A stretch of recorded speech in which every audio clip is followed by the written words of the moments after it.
Guys এক্সাৰচাইজৰ মাজতে মই ভিডিঅ'টো ৰেকৰ্ড কৰিব লৈছোঁ।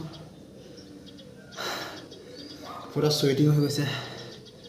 6-7টামান কৰিলোঁ বৰ্তমানলৈকে, কিন্তু এটামানতো ৰেকৰ্ড কৰিব লাগিব।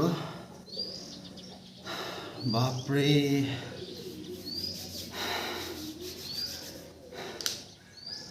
কৰি থাকোঁতে এক্সাৰচাইজ কৰি থাকোঁতে পূৰা টায়াৰ্ড হৈ যাওঁ, কিন্তু ৰাতিপুৱা এনেকৈ এক্সাৰচাইজ কৰাৰ পিছত দিনটোৰ কাৰণে ফ্ৰেছ হৈ যাওঁ।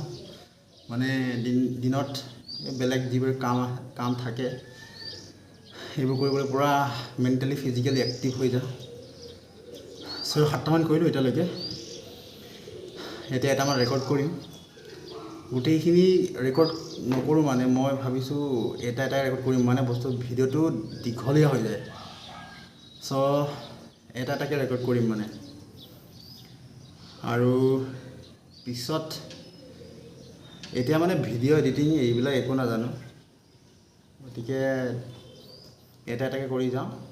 পিছত যেতিয়া মই এইবিলাক জানি যাম, মানে এডিট কৰা, এতিয়া গোটেইখিনি কৰি পেলাই এটা কিবা কৰি ল'ম আৰু, ধৰি লওক এডিট কৰি মাৰ্জ আপ কৰি দিম আৰু টোটেল ভিডিঅ'ছ। এতিয়া এটামান ৰেকৰ্ড কৰিম মানে।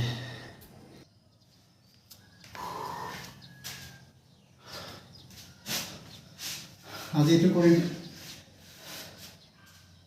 1, 2, 3, 4, 5, 6, 7, 8, 9, 10, 11, 12, 13, 14, 15, 16, 17, 18, 19, 20। এনেকৈ সেইটো 3টা ছেট মাৰোঁ, মানে যিখিনি এক্সাৰচাইজ কৰোঁ তাৰে গোটেইখিনিৰে মই 3টা ছেটছ কৰোঁ। সেইটো একটা ছেটত মানে 20 টাইমছ কৰোঁ। তো ঠিক তেনেকৈ আৰু 2টা ছেটছ বাকী আছে, সেইটো ৰেকৰ্ড নকৰোঁ আৰু ভিডিঅ'টো দীঘলীয়া হৈ যায়। অ'কে।